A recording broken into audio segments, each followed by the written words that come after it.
राङा रायज्लायना रायज्लाया आं मोनथिया, नाथाय राङा मानसिनि रायज्लायनायखौ बन्द खालामनो हायो।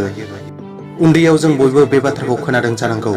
रांजों जाग्रा मुवाखौ बायनो हायो, नाथाय रांजों उखैनायखौ बायनो हाया। नाथाय नों जेब्ला उखैगोन, नोंनाव जाग्रा मुवा बायनो थाखाय राङानो गैयाब्ला नों मा खालामनो? आरो नोंथाङा बे बाथ्राखौबो खोनादों जानांगौ, रांजों उन्दुग्रा एमथ' बायनो हायो, नाथाय उन्दुनो ओंखारनायखौ बायनो हाया।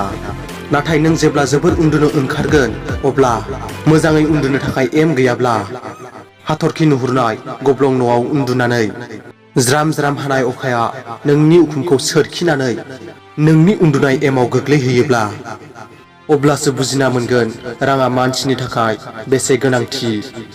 जेब्ला नोंनि लोगोआ नोंखौ गावनि बेसेन गोसा खसाबजों नोंनि गाननायखौ रुजुनानै लाजि फोनांगोन, अब्लासो बुजिना मोनगोन राङा जोंनि थाखाय बेसे गोनांथि। रां खामायनाया गाज्रि बाथ्रा नङा, नाथाय रांल' दा खामाय। रांजों लोगोसे नों सनमानबो खामाय। राङा जिउनि मोनसे इम्परटेन्ट पार्ट। राङा इसोर नङा, नाथाय इसोरनिबो खम नङा। भिडिअनि गिबियाव आं बुंदोंमोन रांजों नों जाग्रा मुवाथ' बायनो हायो, नाथाय रांजों उखैनायखौ बायनो हाया होनना। बे बाथ्राया थारैनो सैथो। आरो बेबो सैथोदि रांजों जिउनि एस आराम गारि मटर गासैखौबो बायनो हायो, नाथाय जिउनि गोजोनखौ हाया। मानसिनि थांना थानायाव लाइफआव खायसे गोनांथि नुजाथियो। बै गोनांथिफोरा रांजों सुफुंजायो। खस्थ' खालाम, जेसेबां हागौ एसेबां रां खामाय। रांजोंसो जों गावनि लाइफखौ इन्जय खालामनो हायो। रांखौ जेसेबां हागौ एसेबां मोजां खामानियाव बाहाय।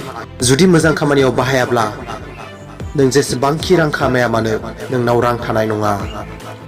बे भिडिअखौ बैसोरनो शेयार खालाम जायफोरा फैसा खामायनायाव इम्परटेन्ट होआ, जायफोरा ओरैनो नाबां जाबां लाइफखौ टाइम पास खालामगासिनो दं, जाहाथे बे भिडिअनि रावफोरजों बिसोरनि साननाया एसे सोलायनो हायो।